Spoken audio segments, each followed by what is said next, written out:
David Sosa, how are you? Hey Joel, how are you? Thank you so much for having me. I'm pretty good, thank you. Um, David, where are you from? And tell me a little bit of your story because it's interesting. Where are you from? Where were you born and where were you raised? Okay, that's a complicated story. So, I was born in Toronto, in Canada, but when I was 2 years old, my parents, Colombian parents, they took me to Colombia. So I grew up in Colombia, and when I turned 26 years old, I moved back to Canada. I was in Canada for almost 12 years. And since 7, 8 months ago, I came back to Colombia. I'm living in my hometown right now.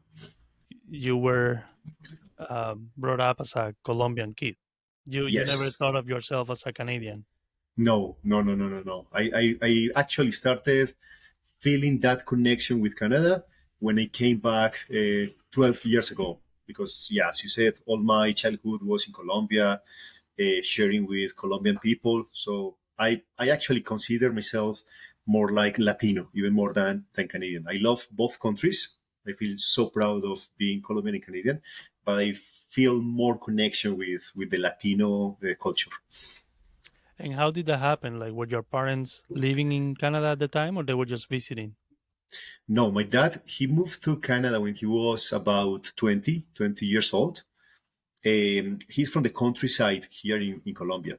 So he didn't have many chances to find a job in here.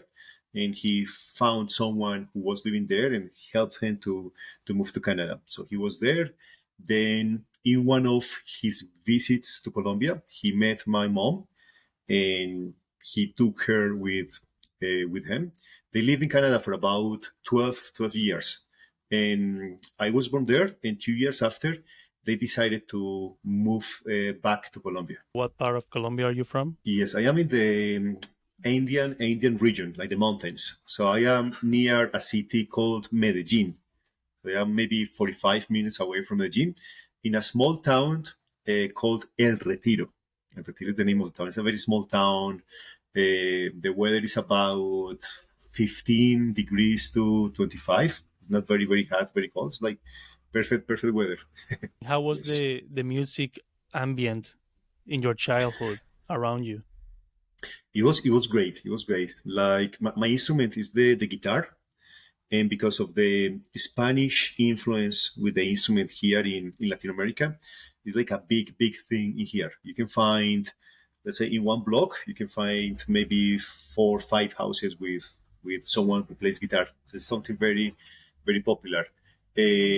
Everything is about music in here, like the gathering, meetings, everything includes music, and especially the guitar. It's like one of the instruments with the most popularity here in the country. So since my childhood, everything was just like surrounded by musicians, by guitars, and other Colombian instruments. And these people that play guitar, are they professional guitarists or they are just they have a guitar and it's like a hobby for them? Yes, most of them is just a hobbit. Most of them they don't go to the university. They don't really study. We say in Colombia they tocan de oído. It is something like they Yeah, play by ear, by right? ear. Yeah. Exactly. They just listen to the music. They just have like good ear. So most of them are like that. I am actually the first professional guitarist in my town. Like right now, there are like two or three more. I think we are four in total. But I was the first one who got graduated from the university in guitar. So when you started and you were surrounded by all these people playing guitar, was the guitar Yes, the first instrument that like attract you? yes. It was the first instrument that made me feel I wanted to learn music. But when I went to the cultural center here in this town, the teacher didn't want to teach me guitar. He said that he had many guitar students, and he introduced me to a Colombian instrument called tiple, similar to a guitar. The guitar has 6 strings, the tiple has 12. It's more like rhythmical instrument. And another instrument called bandola. So I started with bandola and tiple, and then he accepted me as a guitar student. You know what? I even have a picture. I have a picture of my first concert 25 years ago, playing in a music ensemble with so many guitarists and many musicians. They didn't go to the university, but they were so good, like playing Colombian music. How old were you when you went to see that teacher at the cultural center? I was 14, 14 years old. I And wanted to become a soccer player. Soccer is a big thing in Colombia, but I wasn't that good. And then I had interest on the guitar. So I was 14. It was 25 years ago. so when you were 14, you went there. He didn't want to teach you guitar, and then you just accepted whatever he had, like these other Yes, instruments. And yes. then I just wanted to make music. from there, how, because I guess as a child, like that could be something like, oh yeah, I want to learn music, I want to learn to play an instrument, but from that to becoming a professional musician, that takes some like dedication and some like you really want have to want that. Yes. Did that was always that was like at that point when you accepted that you were a bad soccer player, were you happy? Was that your second option, and or you just that became your first option and just like, okay, I'm going for it? When I was in the high school, in Colombia, we finish the high school when we are 16 years old, different to Canada. In the States, that is about 18 years old. So when I was in my high school, I wanted to be soccer player, and I also liked psychology. So there were my two options. Then I had that encounter with the music, and I just went to the cultural center, but I wasn't thinking of becoming a professional musician. Just wanted to have fun, to create a rock band and play with my friends.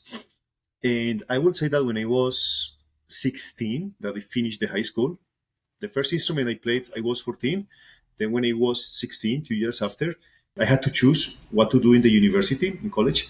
And I think in that moment I said, and I thought that I wanted to become a professional guitarist. Oh, you heard that, right? Yeah. Colombian people are very noisy. So I apologize for the noise that you can hear. It was a Just- bus, and they were just just like clapping, like ta ta pa, ta pa, ta pa, ta pa, ta. pa. Yeah, because Yeah, there is a soccer game today, like the final oh for the really? Colombian soccer tournament. So it's like crazy, and the local team is in the final. So yeah, we are going to hear many crazy people just clapping. People here in Colombia, they get crazy with soccer. You can walk in this small town, right? In this small town, you can walk, let's say, on any direction. Let's say that you say, I'm going to just walk straight. Every 5 minutes, you're going to find a soccer field. So every neighborhood has a soccer field. People are playing. It's just something really big in here. And people are very noisy. When I moved to Colombia from Canada 7 months ago, I think I spent maybe a whole week without sleeping. I couldn't sleep because of the cars, people, even the cows, dogs. There's a rooster. There's a rooster like Okay. 1 block away, and I can hear the rooster at night. So it was crazy. It took some time to adapt. So you went to the college or university to study guitar? Is that what you studied there? Or Yes, music music theory? with emphasis on guitar. Mhm. Okay. How long is the course? Like, how long does that last? Oh, it's crazy. In Colombia, it's crazy. The Bachelor of Music in Canada is 4 years. In Colombia, during my time, it was 7. 7 year was the fastest that you could do it. 14 semesters. So after studying for 2 years here in my hometown, I went to a different city for the Conservatory of Music before going to college, and then after that I went to Medellin, like the main city in this region, and I studied music, Bachelor of Music, and guitar was my instrument. What was the music scenario for you after you graduated? Okay, I got graduated in 2009. 2009.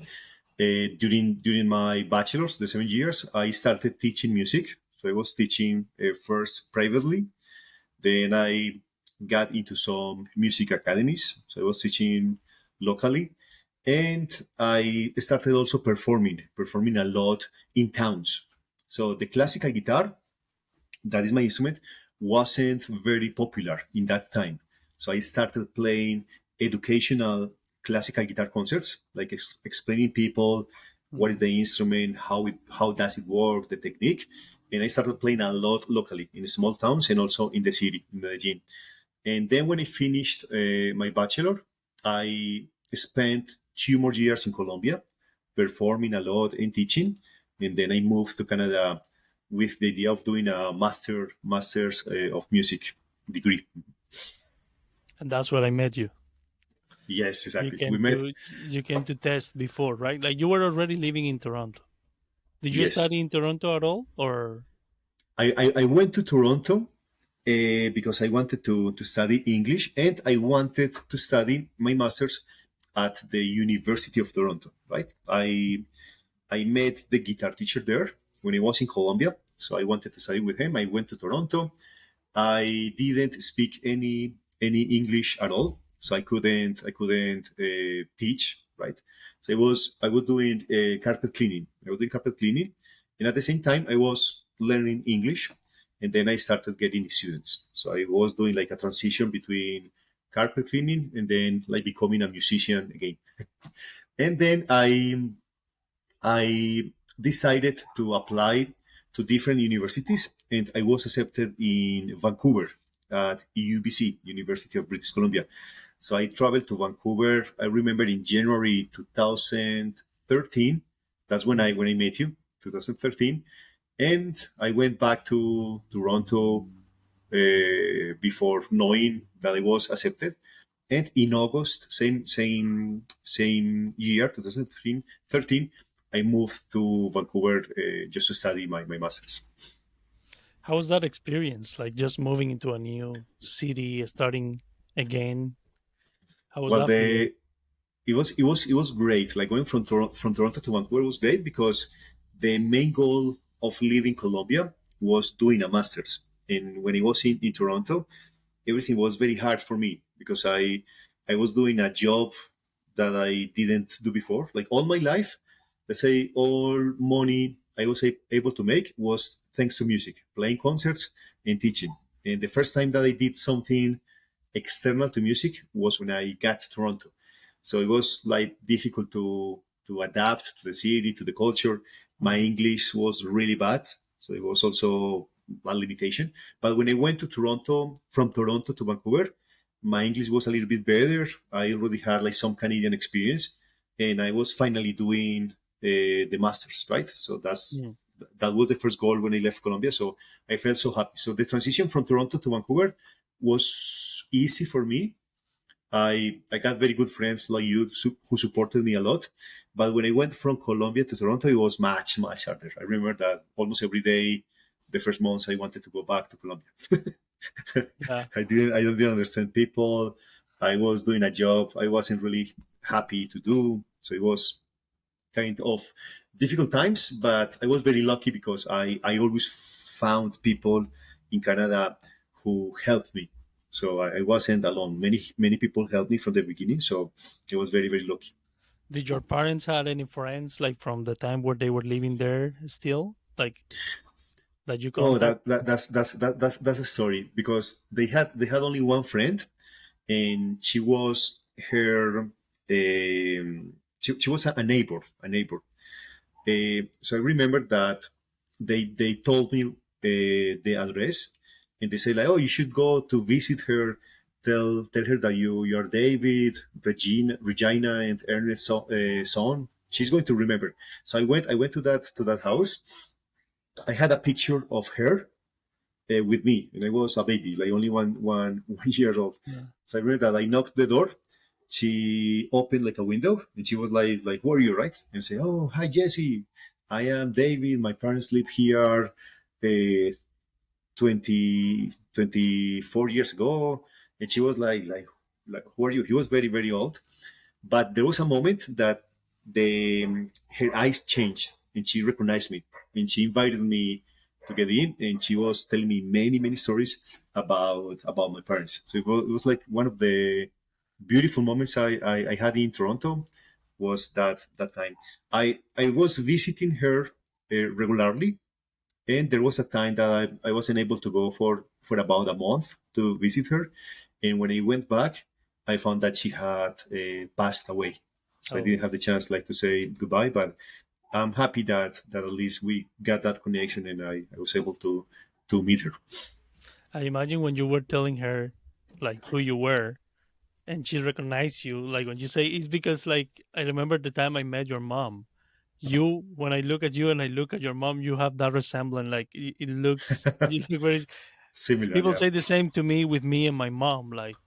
Uh-huh. Like my mom's name is Yolanda, and I even have like in Cuba a neighbor that she will like when I was like that age, like 16 years old. She sometimes we will. I was leaving a school and she was coming from work, I guess, and she will call me Yolandito, Yolandito, which is like Like like a male little version of stand up. little Uh-huh. Yolanda. Uh-huh.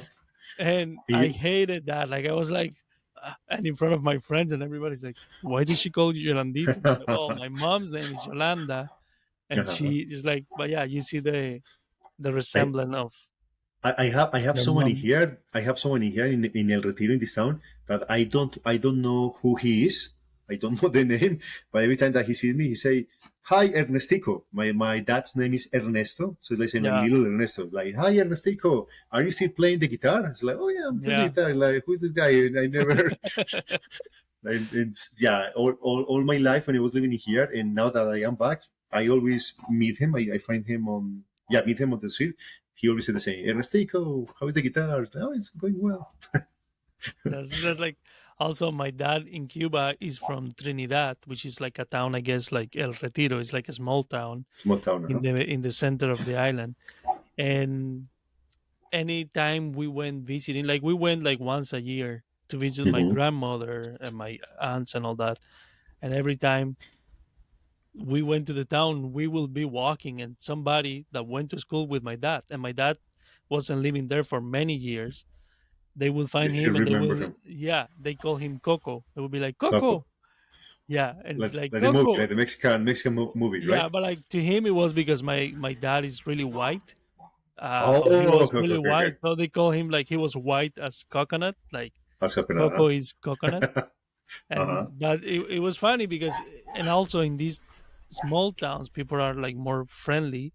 Yes. So we were walking and it's like Coco, and they were talking for 20 minutes, and then we were like, who was that? Like, oh yeah, we went to school when I was 14, and we will Uh-huh. always find somebody like that that he went to The school to. connection.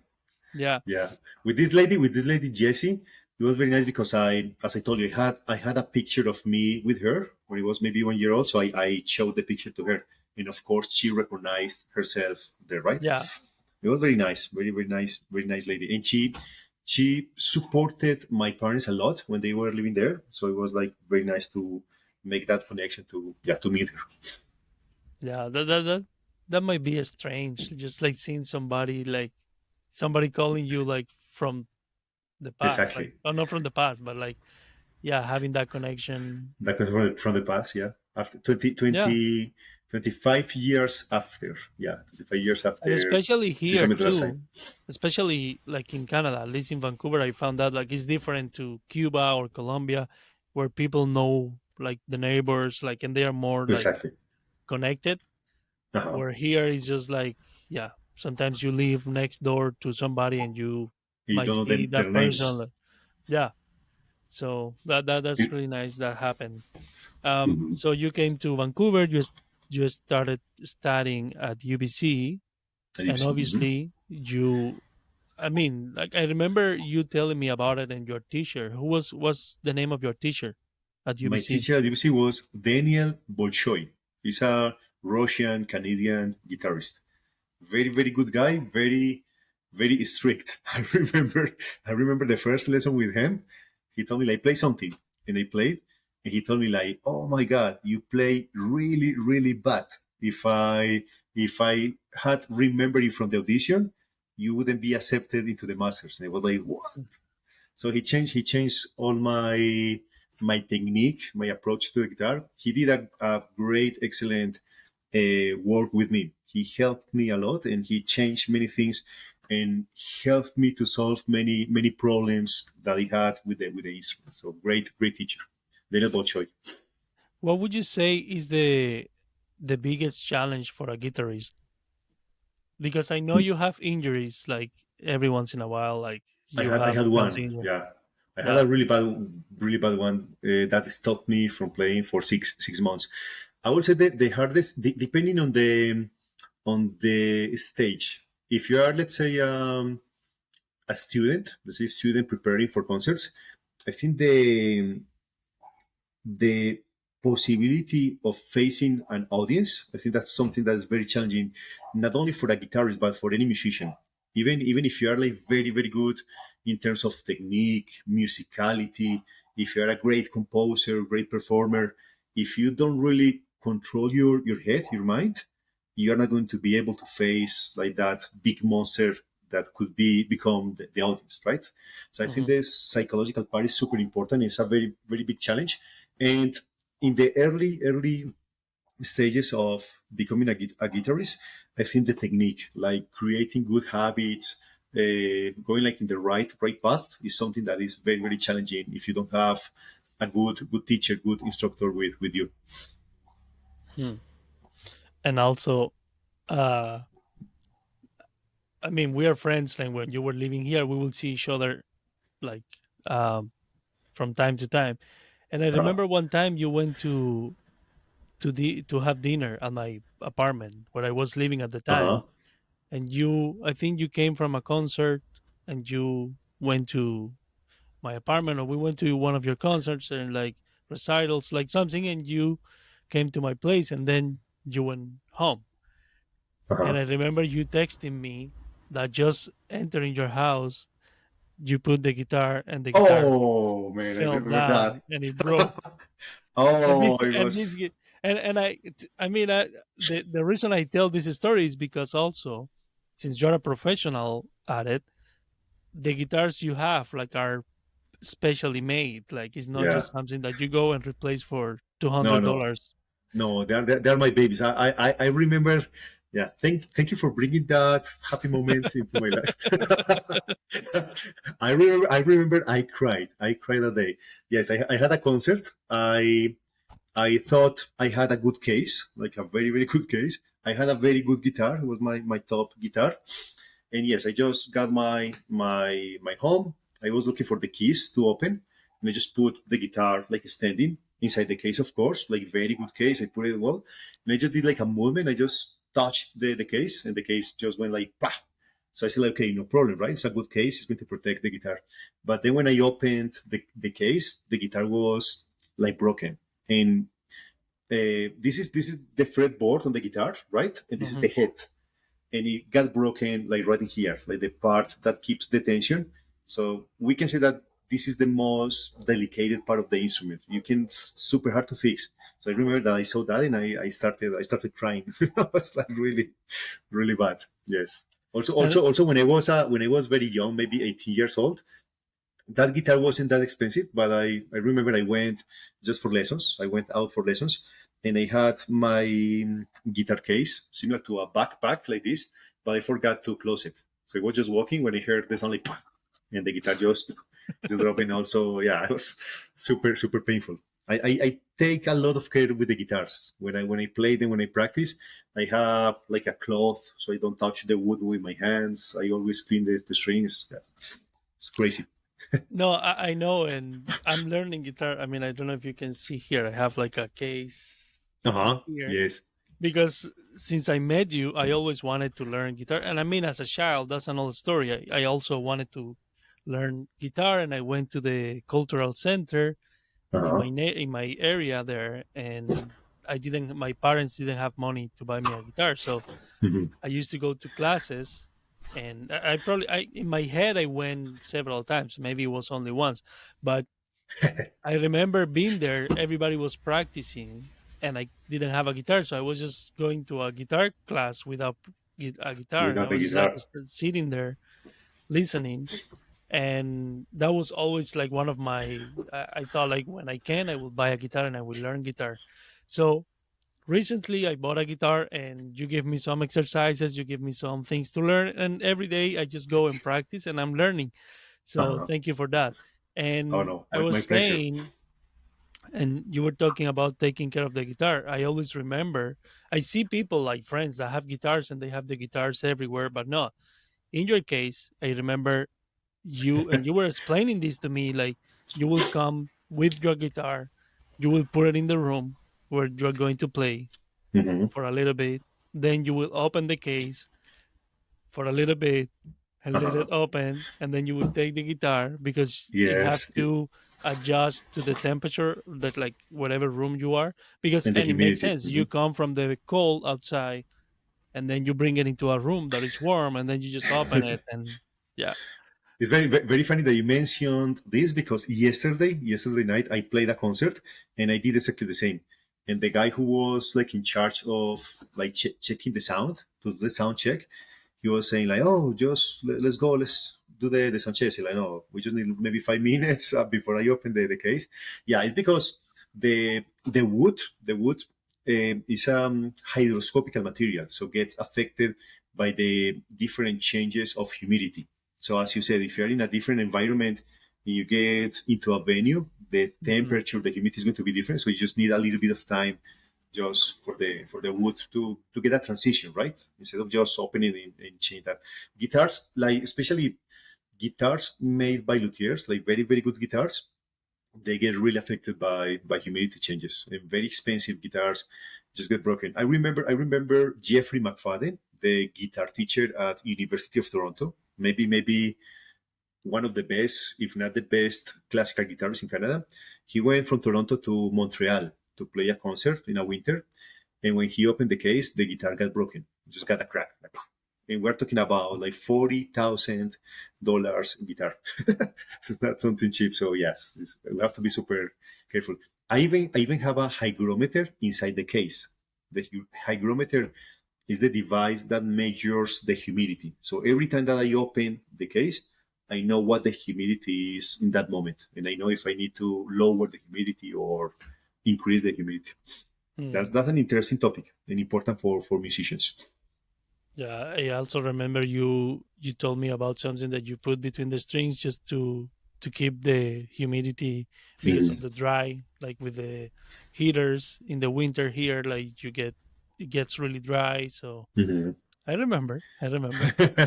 Yes, especially in Canada and in the States, because on the during the winter, right? Yeah, You need to turn the heater on. So yeah, it just drops the humidity. Here in Colombia is the opposite. The problem that I'm having right now, that the humidity is always high. So I am all the time trying to lower it. In Canada was like different. During the winter was trying to increase the humidity. And people who travel a lot, let's say that they are right now in Canada, next weekend in Japan, next weekend in Europe, those changes super they're like really bad for the instrument. So they have to know about the topic and take care of them. and also with you, I started seeing like on Facebook, and or you will show me like these musicians that they will travel with that like super expensive guitars to another Mhm. country to give a concert somewhere, and then the airlines didn't take good care of that, and they just like they will get to the other end and the guitar was destroyed, but not because the humidity, just because somebody just wasn't careful Yeah, with it. yeah. Have you ever have That like an experience like that? yes. That's like the biggest nightmare for musicians who fly a lot, because sometimes the airlines are not like music instruments like friendly. So sometimes they allow us to bring it with us, right? And sometimes they don't. They say that they don't have space, and you have three options. One, you have to pay for a seat, like an extra seat, and just put your case there, but that's super expensive. Another one is just to pay like an extra baggage and just give it to them, but that's very dangerous because they just throw it, right? They just throw it. They put many things on top, Yeah, right? Or if you're lucky, they allow you to bring it with you. Most of the time, when I have concerts, international concerts, and I have to fly, most of the time the airlines have allowed me to bring it with me. But I remember my first time going to Europe. First time that I went to Europe for a concert, they didn't allow me to do it. So we were like discussing, and at the end, they always win, right? You cannot do anything against yeah, against them. And when the guitar arrived, it was in Italy. The case was like very, really bad. It was destroyed. But I had two cases. So I had my guitar Then I had the second best case in the world, and then I had another case protecting the best case. So that external case was destroyed. So the guitar was good, but the external case was really, really bad. So Wow. the second time I went to Europe for a tour, I didn't want to bring my guitar because I was afraid of that, and I just borrow a guitar from people there. And right now I have that problem because I'm going to go to Europe in October, and then the same month I will play concerts in Egypt, in Cairo. So I'm thinking if I should bring my guitar, it should be like more comfortable when I play, right? Because of the tension. So I feel more Yeah. comfortable with my own guitar, but I'm deciding if I should take the risk because it is always very, very risky that the guitar is going to suffer. Yeah, that's really bad. That happens. And when you travel with the guitar with you, what, like, you just put it between your legs, or how does that No, work? no. I always put it like on top, and then the Oh, cabinets, right? Sometimes when there is no space, I always ask the crew if I can put it in a closet. They usually have like closets when you get into yeah, the plane, so sometimes they allow me to do it. And if not, I always try to bring it with me to the gate because if they took it from the gate and don't allow me to bring it with me, I know that at least there are not going to be many baggages on top of it, right? on top. They're going to put Yeah, it where they place the the strollers. strollers. Yeah, yeah. Exactly, yeah. So it's like a little bit safer. But no, I have done crazy things, man, just to try to keep the guitar safe. With my former partner, I remember that she always used to say that she was pregnant, so Oh, we can get like priority boarding, oh, so we yeah. can find a space for that. So it was very funny because she was an actress. She was like, oh, I'm feeling really bad. I am pregnant. Can we? Yeah, it was like, okay, we got it. So we will do crazy things. It's always a nightmare when you go to the airport. And it's like, oh my god, if they don't allow me to bring it with me, yeah, you never know what's going to happen. There is a story very fast with a guy from Cuba, the best classical guitarist in Cuba, René Izquierdo. He's a teacher in an U.S. university in the States, and he had like a $45,000 guitar. He was he was doing a tour in Asia, and Hong Kong Airlines broke his guitar. And when he went like to claim, they say, "Oh, we can give you $50 like bonus or something." It was at 45,000. So because he was very famous, he went to the news, so newspapers. So it was like really big thing. And of course, airlines don't like bad publicity, so Yeah. they paid for the arrangement and everything. But it was like the biggest case. And there is a guy in Canada. He became very famous because United Airlines broke his guitar, and he made a video. He made a video clip called "United Breaks Guitars," and he's singing Yeah. and telling the story. And yeah, he became super famous, like millions of followers after that. Huh. I mean, like, you have been talking about these expensive guitars, and I know the ones you have like are. I think you have told me they are like made by a luthier specifically Hmm. for you. How do you get those guitars? Like, do you approach them? They approach you? Like, do you buy them? Like, how does that work for you? My top guitar is a Canadian guitar. It was Mhm. made in Chelsea, Quebec, by a lady, Joshua De Jong. She's one of the best luthiers in Canada, if not the best. I bought that guitar before doing my master's. So it was in 2013 that I bought that guitar. And another guitar I have, a Colombian luthier, he decided to support me. He said, I'm going to give you a guitar, and you just have to like tell when you do the concert that I am the guy who make the guitar. And he built up a very good guitar. David Villegas is his name. So right now I'm playing with those two guitars. They are expensive, not as much as other guitars because you can find guitars for $80,000, just Uh, crazy thing. And right now there are some luthiers who became very popular, and if you want to buy a guitar from them, you have to wait sometimes 12 years. There is a guy in Vancouver, not in Vancouver, in the Sunshine Coast. Martin Blackwell, one of the best builders in the world, one of the best luthiers. And I think you have to wait several years if you want to get one of his guitars. Yeah, because it's not like massive production. It's like mass production Yes, is like he probably makes once or two. I don't know. Like he doesn't make many exactly. many It's not per year. like a factory exactly. I have been like since I started learning guitar, I have been watching some videos of luthiers making guitars, and Mhm. it's really interesting. The care, the wood, they just how like resonates and like everything. Uh-huh. It's really therapeutic thing to watch. Like if you like relaxing thing just to watch somebody building a guitar from scratch. Yes, yes. Wow. I And remember when the Colombian guy made my guitar, he was sending me pictures of the all stages about the process, and you were like seeing how the guitar was getting built. It was beautiful, beautiful process. And when you get it and you get to play it, it's like, oh my god, there is a lot of work behind this, right? and for somebody that don't know, and I know a little because you have explained it to me, but for somebody that is listening to this and don't understand why a guitar can be so expensive, what like I can go to Long and McQuaid or Tommy Lee, like here in Tom Lee Tom here in Levy. Vancouver, Tom Lee, and I can buy a guitar. I mean, they are like more expensive, but they're like $100, $200, $500, Mhm. $1,000. But Mhm. what makes the difference for a guitar to cost $40,000, $50,000? Yeah, first the wood I use, like a top guitar, is going to have a very very high quality wood, especially cedar and spruce, like for the top, for the front wood, cedar and spruce, and those woods are expensive. Also, Indian rosewood, ebony, they are like very very wood that are very expensive. Those woods are expensive because they allow the guitar to project more sound, to bring more sound out. So the volume is going to be bigger.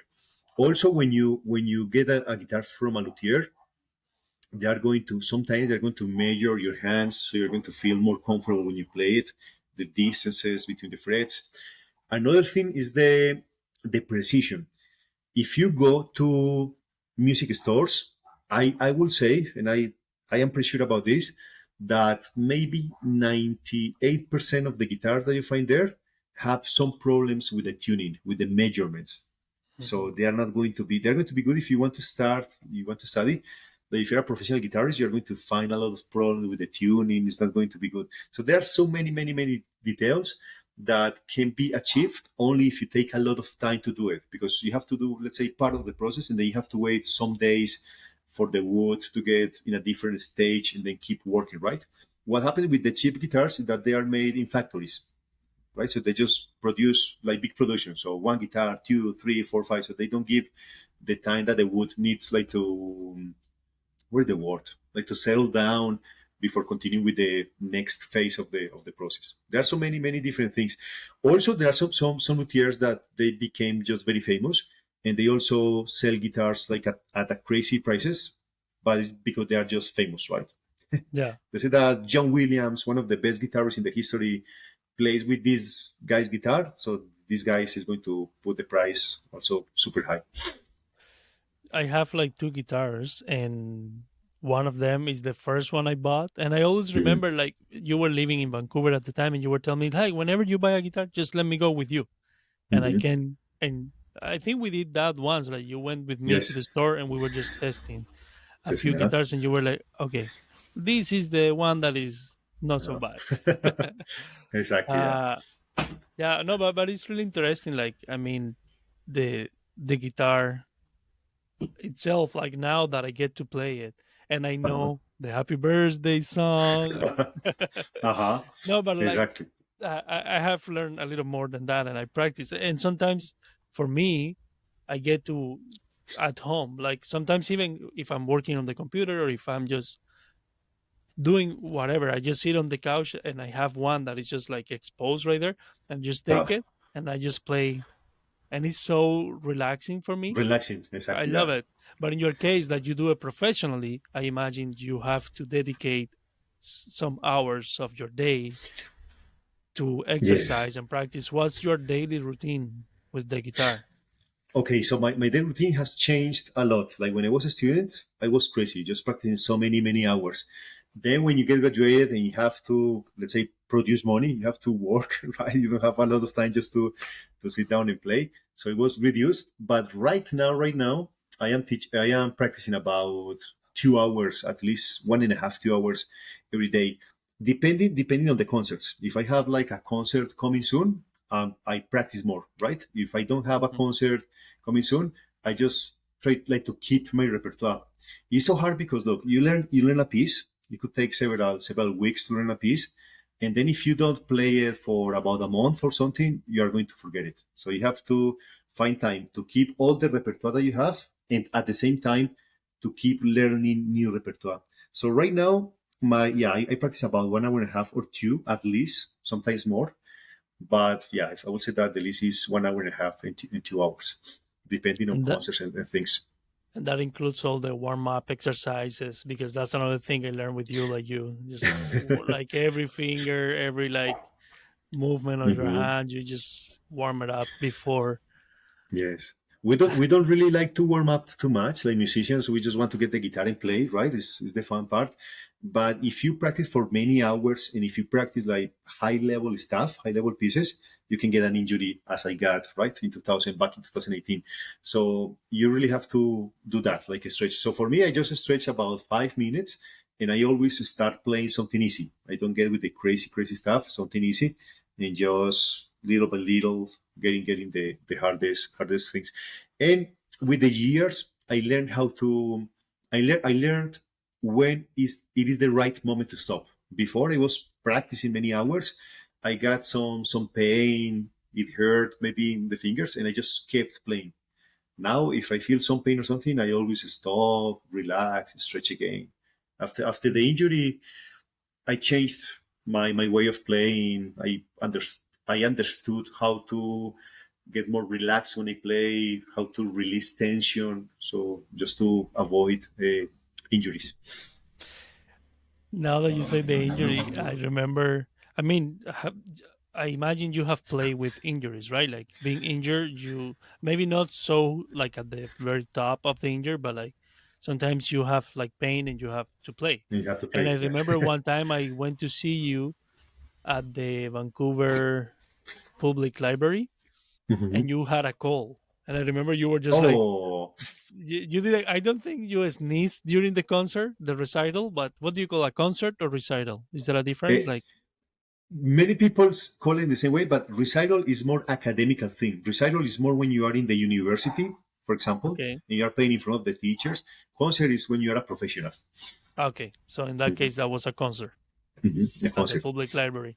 And I remember because I knew beforehand that you had like a call, but you were just talking to the people and just telling your stories. Like that one thing that like whenever for who like if you have the opportunity to see David playing live, he always tells stories. Like he's playing and he plays a couple of songs, and then uh, he he tells you a story of the song he's about. Do you, Yeah. that's another thing. Do you call it a Uh-huh. song or a piece? Like because Okay. somebody told me I think song is with lyrics, or could you Yes, explain that? exactly. That's right. Yeah. If it is only instrumental, it is a piece. And what you said is right. I always try to make connection with people, connection between the pieces, the music I play, and the people. So it becomes like more fun, right? I don't like those concerts in which the musician just starts playing the guitar or the piano and never talks, and people are like very like a very formal environment. I prefer just to do it like a friendly environment. So I always tell stories and not academical stories that some people just mention things about the pieces, but it's all academical. I always like to make connection with people. Okay, this composer composed this piece to a girlfriend. And so I think in my experience that helps the audience to connect with the music. And thank you, Doc. Oh, you can hear that. Oh man. Oh yeah. But that's fine. I love dogs, so And you dogs know are what? welcome. And you Dogs know are what? welcome. And you know what? This is like a very quiet day today. You cannot imagine Uh, like the average day will be like even like horses, like cows. yeah, Yeah. Um, what was I saying? Yeah. About the connection with the Oh people. yeah, like so. Hmm. David is really funny, or he has really funny stories. Like as a group, like when you're not in a concert, and just Hmm. talking with friends and stuff like that, you always have like stories, like things that have happened to you, or like misunderstandings, like because of the language, like and and sometimes you bring that to the concerts, like Uh-huh. you playing and you tell a personal story, and then everybody is laughing just Uh-huh. because it makes it really enjoyable. So you Yes. should keep doing it. That's a great Thank you. approach to it. Thank you, Uh, man. I feel that, especially here in Colombia, when I came back, that people are attending less and less to concerts, and I think it's because musicians are not doing like a big effort to try to connect with the audience. I think constantly mhm. becoming boring. I think for musicians it's super important always to find, besides of playing the pieces and doing a good work, always finding like ways to connect with people to make it, as you said, more enjoyable. Yeah, and I think that makes it more memorable because you not only listen to the music, but also you get that Yeah, connection, the and souls. Yes, that's the word. The word of today is that's connections. exactly. Um, David, you mentioned that your tour in Europe, and like I know you went to Cuba, and like you have Hmm. been in different countries around Hmm. the world playing music. Hmm. First, how did that started? Like how when was the first time that you said, or the opportunity was brought to you, like okay, you can play in these places, Hmm. and then how does it feel? Because as many people in art in general, and that's one of the topics in this podcast, they do art, they practice art, they live like an artist life, but a lot of times they cannot live from that. Hmm. They have to Yes. do other things, like, but in your case, I mean, you teach guitar, but also you play. So how does it feel for you? And yeah, tell me a little bit about that touring experience in other Yes, countries. I think schools and academies and universities are also guilty for that because teach us they teaches us how to play the instruments, but they don't give us other tools to help us succeed as a performers. So I remember in the university I was just practicing hours and hours and hours, but nobody told me how to write an email to get a concert, how to promote myself, the importance of having a website, have good quality videos, those things. So I just learned it in the road. But I think musicians who are not able to succeed as a performers is because they don't have, or they have that lack of experience with external things of their development as a musicians. So I explain Mhm. myself. I play very good. Let's say that I play very good the guitar. I can study, I can practice. But if I don't do anything else to make those connections, it's going to be hard, right? So the first time I went out international concert, I was still living in Colombia, maybe 2010, and it was in Quito, Ecuador. I was invited to play to teach a master class to the students at the National Conservatory of Music in Quito, and then I played a concert there. I have a very fun story. If you allow me to, can I? Absolutely, go ahead. Yeah. This story is one of the crazy stories. I was in the hotel in Quito practicing on the bed, and then I saw my watch. Like, oh my god, I'm running late, right? So I just put my guitar on the bed, took a shower, just got the clothing, got dressed, and then went out, right? I took a taxi, and 1 hour after, I got into the Conservatory of Music.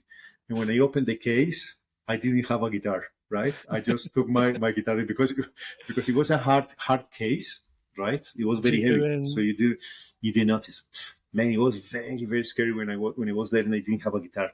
Thank God it was at the National Conservatory of Music, so they had guitars there, right? But I felt really bad telling the organizer like, "Oh, I just came with a case. I don't have a guitar." It was crazy. So it was the first time I went out. Then I moved to Canada, and in Canada I got more opportunities because I made connections, and I think it is all about connections. So I started playing with the Toronto Guitar Society Orchestra. When I was in Toronto, I was doing the carpet cleaning. My English was a little bit better, and I started playing with them. And I made connections. So I was able to get concerts in the States, in Pittsburgh, in Boston. Then, yeah, I played several concerts in the States, also Mexico, Cuba. I went to Cuba. I met your mom there. 2000, I don't remember, maybe 14, 14, maybe 13, 14. No, for probably 13, 14. 2000, Yeah. 2015. Yes, I was in Toronto, 2013. So in America, it was Canada, the US, Mexico, Cuba, Colombia, Ecuador, and Chile. Totally the places I have played in here. And in Europe, England, Italy, Spain, France, and that's it. Yes, England, Italy, Spain, and France. Yes, Egypt, and and you were in saying in, Egypt will in be happening. October, yeah, in October they have two concerts confirmed. In October in Egypt, two concerts in Cairo, and there is a possibility of playing a concert in Amsterdam, in the Netherlands. But that one is not confirmed. The ones in Egypt, they are confirmed. So all of that is about connections. Also, you have as an artist, you have to look for scholarships, bursaries, because it is very hard. Let's be like realistic. It's very hard that someone in Italy is going to tell me, "Oh, David, come here. We will pay you the flight tickets, the hotel." Yeah. Like that's not going to happen. It's not profitable for them, right? So you have many times you have to talk to the consulate. You have to talk to um, universities, institutions. So it's like really difficult, to, really difficult thing to do, and it requires a lot of effort. But some people are not willing to do it. Some people just want to play and play and play. That's why they Yeah. don't get chances to go outside and perform. It's really good that you're doing that because I mean the more you do it, the easier will come to you. It becomes. But Mhm. also that's there. Like I mean now you can say people like in different countries of the world like know about you and have heard your music. And I know musicians that like I remember like Valeria I met here like a Colombian pianist.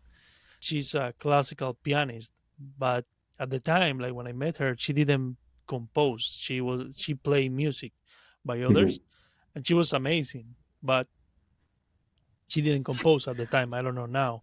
In your case, I mean classical guitar there is like beautiful pieces written Mhm. that you play, but also you compose sometimes your own Some music. yes. I think Um, it is important as a musicians not only perform music by composers, but also like to compose and do something like to increase the repertoire, right? To put like a grain to just keep building the repertoire for the instrument. mhm.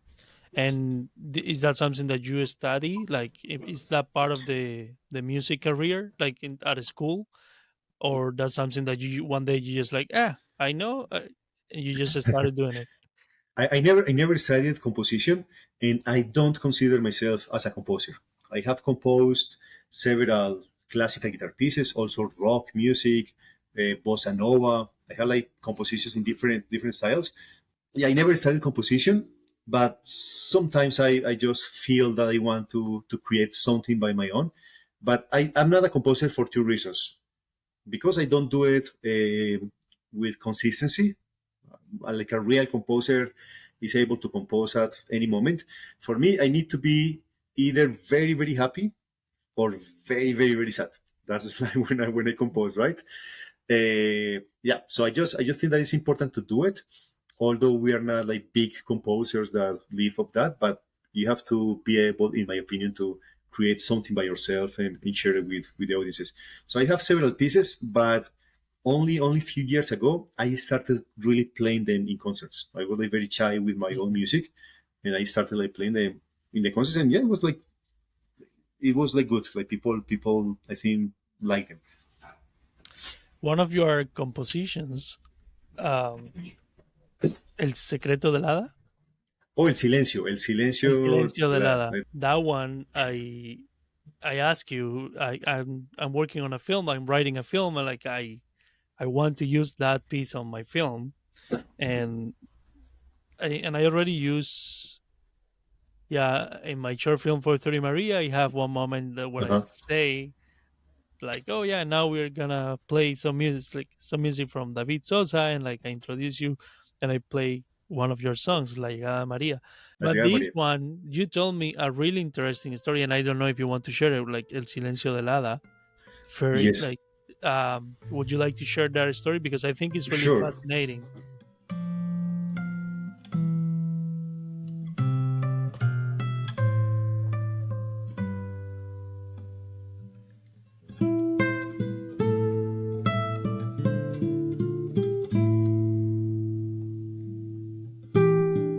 That was my first composition.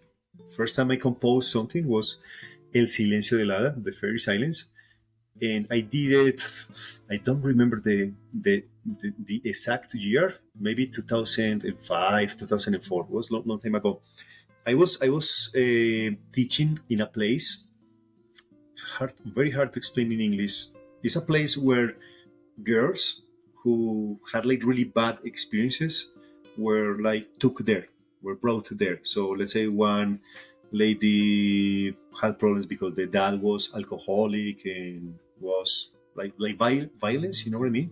So I Mhm. was teaching maybe a group of 10 girls, among like 10 years old, between 10 years old and 15, the oldest, and all of them had like really difficult lives before being in that place. And there was a girl, 15 years old. She she was deaf. Deaf. How do you say in English when someone can't talk and hear?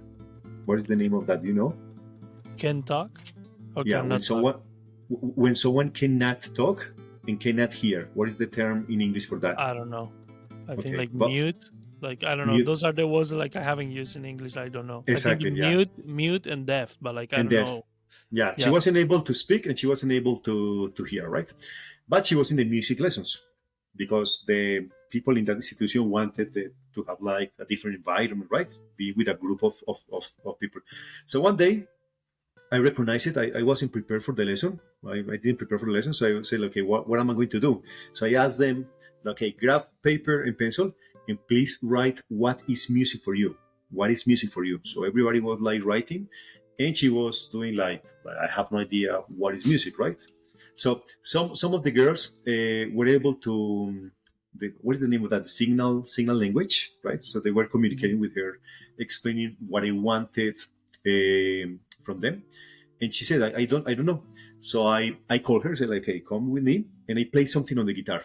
I played a very very sad piece, and I asked her to put her hands on the wood to feel the vibration. So I played a piece, something very sad, and I said, okay, that's music.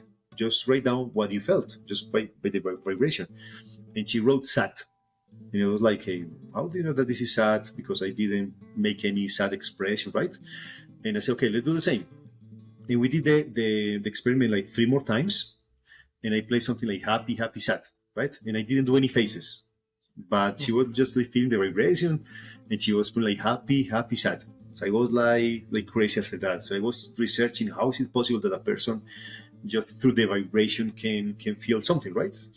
Or can feel now, can know if the song is happy or sad, right? Can connect with those feelings. So Mhm. I was just researching a lot. I didn't find anything like logical. And then the next week we did the same experiment, and she got everything wrong. So it was just something like casual, something that A happened that way. So I coincidence, was like. a coincidence, exactly the word. So I was feeling like very very sad, and I decided to compose something. I didn't even decide. I just got the guitar and started like playing something, and that piece, El Silencio del Hada, the fairy silence, happened. And it is a piece that has like a lot of feelings inside, like happiness, tenderness, also sad. So many feelings that reflect what was my relationship with her, Veronica. Her name is Veronica. So yeah, it was my first composition maybe 20 years ago, El Silencio de la.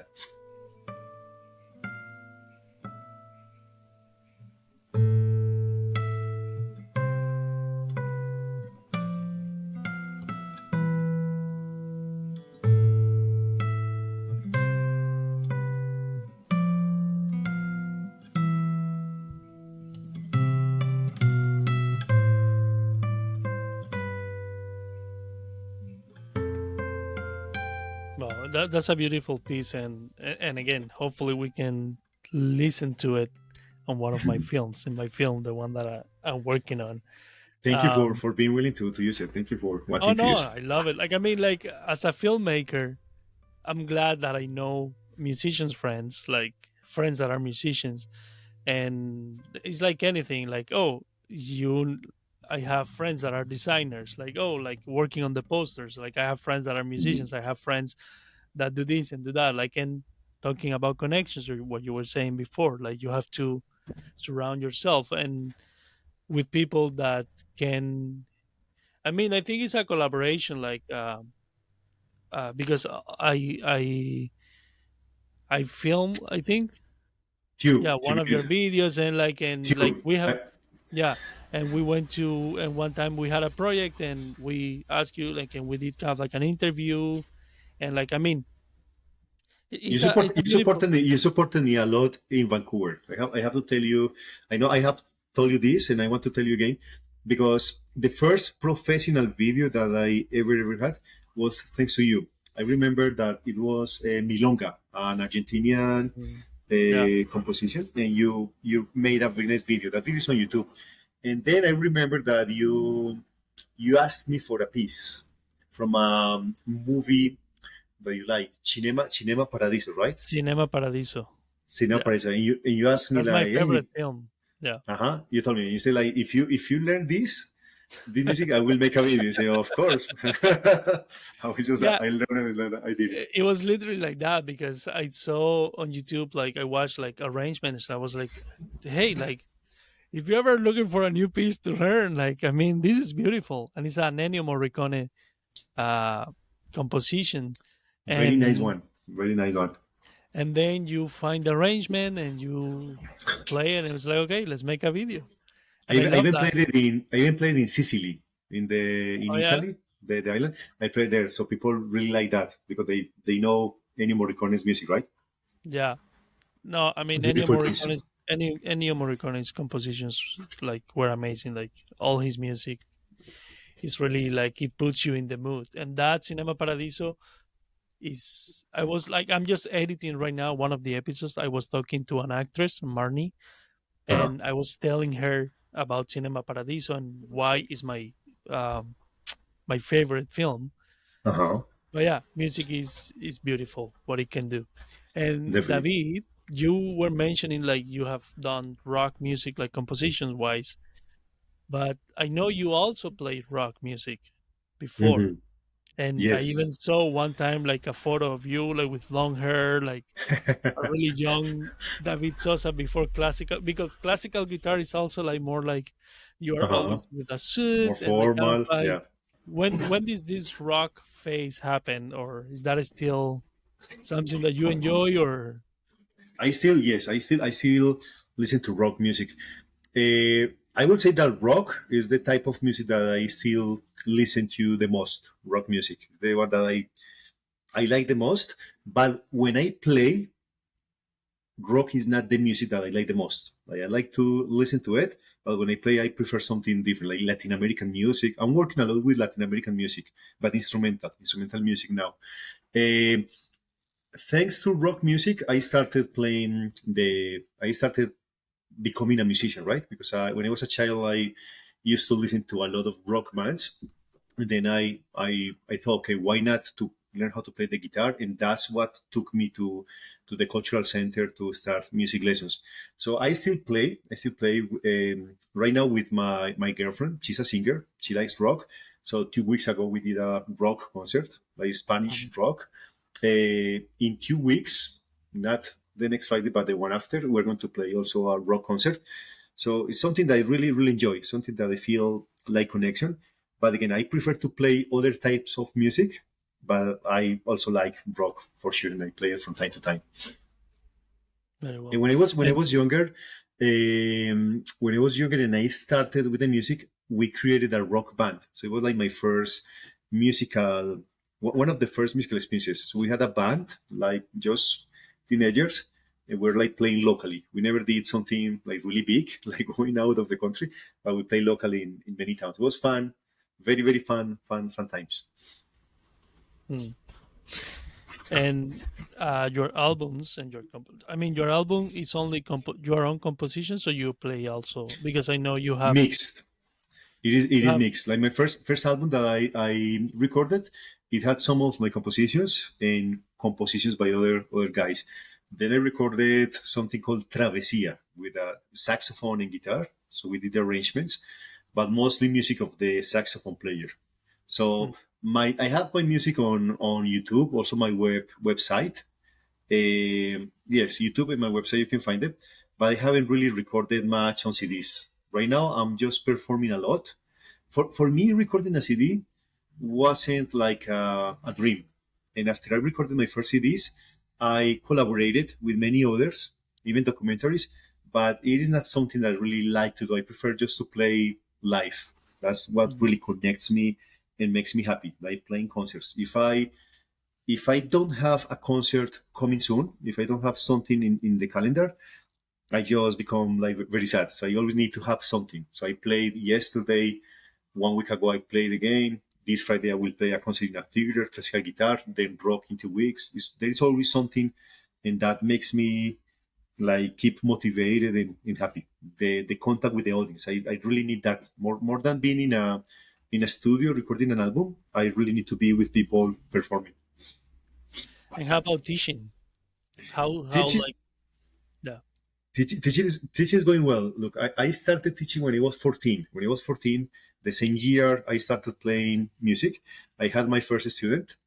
And I am 30, 39 now, and I haven't stopped teaching. Only, let's say, maybe only a few months when I was in Canada that I didn't speak the language. And even when I was with the army, because I was with the army in Canada, I kept teaching. It was just like a few months that I stopped. Teaching is something that I enjoy. I enjoy. There was a moment in my life that I didn't enjoy it, but it's because I had so many students. I had about 45, 48 students every week, like Mhm. independently. So it was just too much. And I got like burned, right? But I really enjoy teaching, and I really like to teach like different levels, right? Like people who are professional, I like to do workshops with them. But what I like the most is teaching someone who doesn't know anything. For me, like teaching the first music lesson to someone, well, it's a big responsibility, but it's a privilege. For me, that's something important because I remember when I had my first lesson, and if you do it in the right way, people are going to continue with music. It's very likely that they continue with music, and the music accompany them for maybe all their lives, right? So it's something very, very Mhm. important. You can hear something. We have a neighbor in here that is just crazy. She wakes up at 5 a.m. and she's like yelling, but that's the way she speaks, right? Like yelling. Oh, it's just you have to come to visit me to see Oh yeah. what it No, is, but man. that's the same in Cuba. My family, like, it's the Same. same in Cuba. Like, you, like, whatever conversation you're having, it seems like for somebody just walking by, it's like they're fighting a lot, and it's not. That's the way they speak, and they just they Exactly. don't wait for the other one to finish in Cuba. At least, like, they just wait. They just raise their voice, like, in Uh order huh. to. Okay, what I'm saying is more important. What I'm saying is more. It's I like, know. I know. I Same mean, here. after living in Canada for a while, where it's like more quiet, then you go back, and it's like, for me, it's like, why are you? It's kind of like funny. It's like, why are Are we you yelling, arguing right? here? What are you Exactly. doing? Exactly. When I came back 7 months ago, it was, as I told you, like, yeah, like many things that I didn't know why, right? People talking super loud. There are some people in here. It's part of the culture that they take the speakers, like big speakers, they bring them out, like on the street, and they Yeah, just play music like for the whole neighborhood. It's like they are what? doing the neighborhood a favor. Yeah, Yeah, it's you like know. why? I want to sleep, right? And people are just like happy. Something super funny that happened to me, man. I was like when I came back, I was just trying to sleep. 10 p.m., 11, 12, 1 a.m. Like the neighbors with a big, big, big speaker playing music. So I was really mad, really mad. And I decided I was on pajamas. I just put my clothes and I just say, okay, I'm just going to go out and I'm going just to fight with these guys, right? Because they have to respect. And when I went out, the neighbor saw me. He said, "Oh, David, welcome." when you came back, please come join us. And he was giving like ramen to things. And I spent like maybe 3 hours until 4 a.m. just like drinking with them and like dancing. It was like, I mean, yeah, you join them, or you are just like, you joined the enemy. Exactly, yeah. no. Yeah, to I do like that. remember I I came to Canada in 2010, and I didn't go back to Cuba for 8 years. So when I went back in 2018, the first evening I arrived, it was like it was in May. It's not like a New Year's Eve or anything. Uh-huh. Where the place where I stayed that first night, like two houses, like two houses apart, there was a guy that the same. They have like a big speaker blasting music, like, and it was like somebody, and there wasn't it was not a party. There weren't like, it was one guy sitting Just outside his normal. balcony with a big speaker playing music out loud for everybody to listen, Uh-huh. and it's It's like crazy, funny. right? But at that time in Cuba as well, it was very popular. Like like teenagers, they would have like these like speakers, but they would be on wheels and they would be walking around, like Oh, like really? like if you have like a suitcase going to the airport, but it was a speaker, and they Oh, would be just walking, playing music. But sometimes there would be like three, four people doing the same thing, playing their own music loud and just walking. It's like it was like a dream. It was like, is this real? What's happening? exactly. It feels unreal, right? Yeah, I know. Yeah, that It feels like unreal. here in Canada, you kind of like learn to respect and appreciate. Like to me, at first, like Exactly. when I was in Cuba, you might see this, and it's like, Uh-huh. yeah, those people are boring. Like it's like, but once you enjoy your like your privacy, your own space, and you kind of like Uh-huh. you are conscious about your surroundings. Like it's like when you go back, it's like, no, you are annoying. You are just like, Exactly. why do I Exactly. need to listen to your loud music? Exactly, Like, exactly. When you live here and you grow up here, you become like normal, right? But once yeah, you get to know, as you said, like what happens in Canada, for example, yeah, you come back, it's just crazy. It takes some time. I've been here for 7 months, and yeah, many times I'm still get mad. Like, why are you guys doing that? And then I start like they think, okay, this is a cultural thing. They haven't experienced something else, so I am like more tolerant now. yeah. But when I came back 7 months ago, I was like, okay. I need to fight those guys. I need to find those guys. Yeah, it's Well, just crazy. David, you were mentioning your website, your YouTube, and like, do you want to say it so people can go and check your music and check your Oh, sure. videos? Sure, yeah. My website is just David Sosa, my name, davidsosa.com. Sosa, Sossa, davidsosa.com. On YouTube, yeah, if you type my name, David Sosa guitar, you can find also videos. I think I have right now, for sure, more than 100 videos, around 105, 6 videos on YouTube. Also on social media, on Instagram, sometimes I share videos and concerts, but mostly on my YouTube channel and the website. I have been known you for like 10 years now. I think more, Well, yeah, 10 years, yeah. yeah, it's always a pleasure. And like you went to Cuba, my mom went to see you, enjoy your Yes. concert. Like you, when you were living in Canada, you will come to our place. My daughter, I remember last year on my birthday, we were celebrating at the park, Uh-huh. and my daughter, she wasn't even 2 years. It was like just starting to speak. Uh-huh. Every time, like she will see an airplane, she will tell you, Oh, David, I remember now. otro avión, like another plane, David, another airplane, David. I, And I remember, I yesterday, remember. yesterday I was telling her like, yeah, I'm going to talk with David with the podcast, and like, and we were joking about, and she was like, David, otro avión, Oh, because you now remember that? it's funny, like, oh, because every time we say your name now, that comes She attached to it, like connects. David, otro avión. And yeah, she's lovely, and she likes the Yeah, guitar, like like, because I have the guitar on the stand, one of like the first guitar, that one, like we the bought cheap together. one, Uh-huh. like that's the one I have handy, so I can grab it and just play it, and I don't have to take the case and all that. So Uh-huh. that one, sometimes she goes by and she just like string, like plays the strings, The string, strings. string, string.